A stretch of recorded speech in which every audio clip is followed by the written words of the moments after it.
Eita, que essa pandemia é terrível. Minha sobrancelha está do tamanho aqui do mundo. Eu acho que eu nunca fiquei com a sobrancelha desse tamanho. Acho que a última vez foi o quê? Quando eu tinha 15 anos, que foi quando minha mãe liberou, né, fazer a sobrancelha.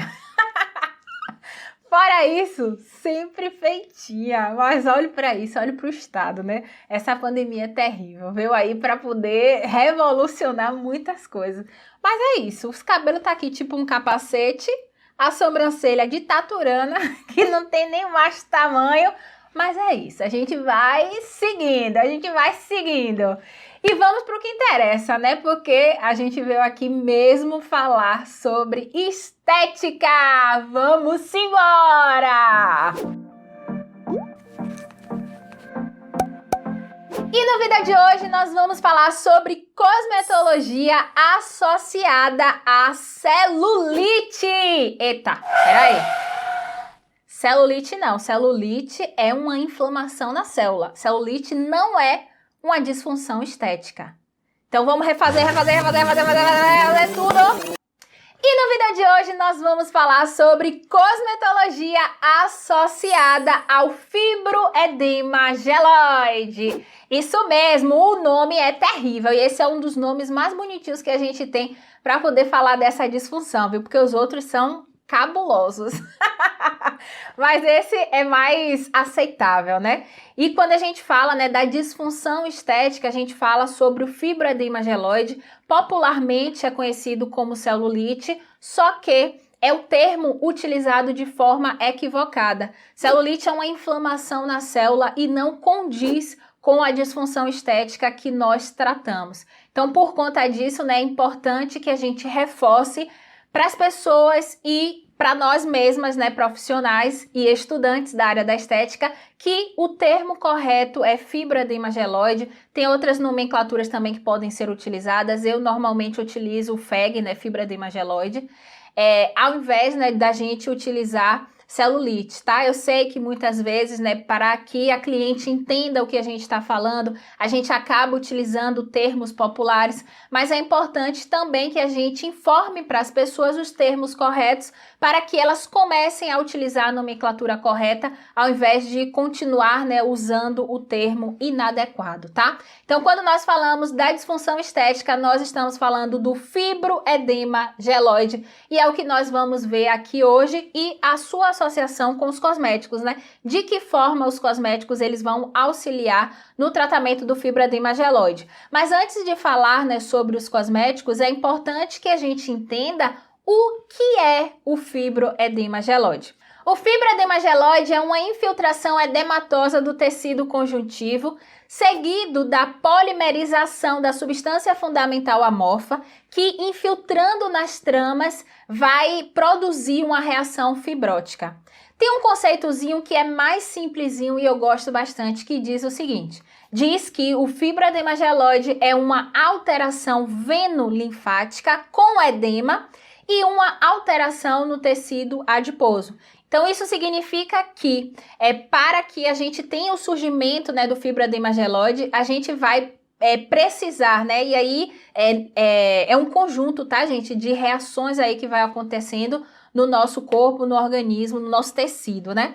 Então, a gente vai ter a alteração ali do sistema, né, circulatório, do sistema linfático, presença de edema. Consequentemente, a gente vai ter também, né, a polimerização dessa substância fundamental amorfa. Então, a substância fundamental amorfa, ela é mais fluida e quando a gente fala, né, dessa polimerização, a gente está falando que essa substância fundamental amorfa, ela está ficando mais consistente, mais geleificada e temos também a alteração ali no tecido adiposo. É importante a gente lembrar que tem pessoas que são magras e têm fibroedema geloide, tem pessoas que são gordas e não têm fibroedema geloide. Então, o fibroedema geloide, ele não está exclusivamente relacionado com o aumento de peso ou com alteração ali no tecido adiposo, né? Porque tem pessoas magras que tem o fibroedema geloide. Então, é uma série de acometimentos que acontecem no nosso tecido. Então, a gente vai ter ali o comprometimento circulatório, linfático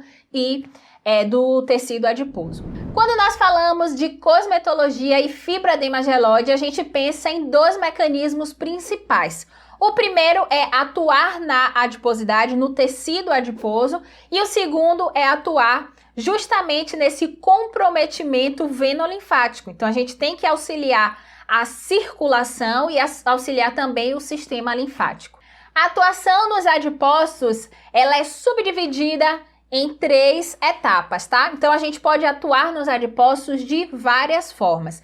A primeira forma é inibindo a adipogênese, então inibindo a formação de novos adipócitos. A gente pode atuar também inibindo a lipogênese, que é a formação desse lipídio, e nós podemos, atuar com a lipólise, promovendo uma lipólise. Então, os ativos, que a gente vai utilizar são ativos que vão inibir a adipogênese, ativos que vão inibir a lipogênese, então, gênese, formação. Então, a gente tem ali a formação do lipídio, do triglicerídeos, que fica armazenado dentro dos adipócitos. A gente pode atuar também, na formação de novos adipócitos. E a forma mais comum que nós utilizamos, na cosmetologia são ativos que vão estimular a lipólise, são ativos que vão fazer com que aqueles triglicerídeos, aquela gordura que está armazenada nos adipócitos, ela sofra ali, uma metabolização, a gente tem a quebra, dessa molécula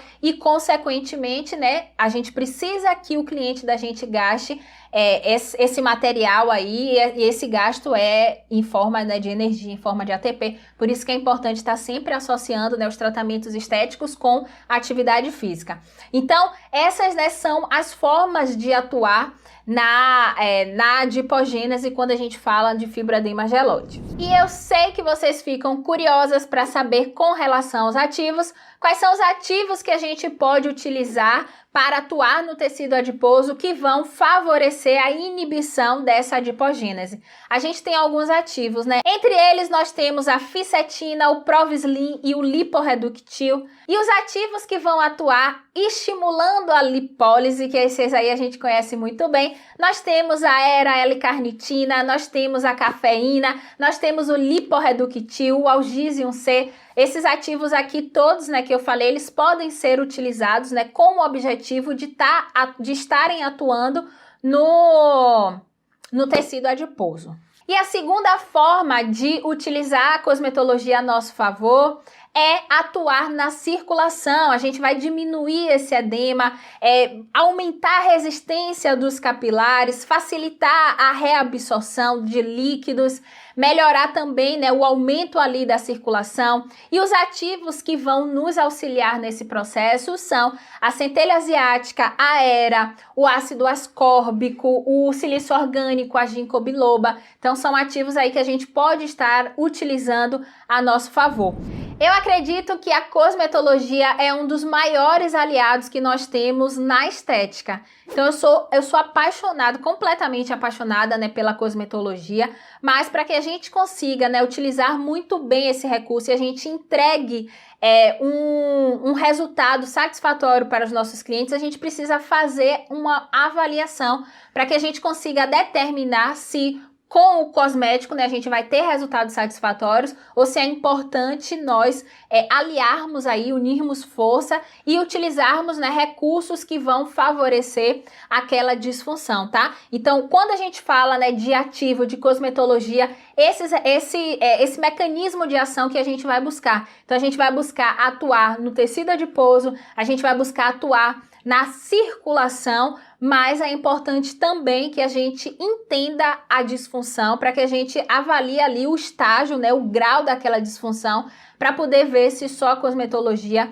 a gente vai conseguir, ter uma melhora daquele quadro. Porque, por exemplo, quando a gente já tem um comprometimento maior, quando a gente já tem a presença ali, de uma fibrose, a gente precisa utilizar outros recursos e aí envolve, a eletroterapia para termos melhores resultados no fibroedema gelóide, tá? Inclusive, já tem vídeos aqui no canal falando sobre o fibroedema gelóide. Vocês podem dar uma conferida e lá a gente fala também um pouquinho, com relação a eletroterapias a serem associadas em cada disfunção, em cada tipo clínico de fibroedema gelóide.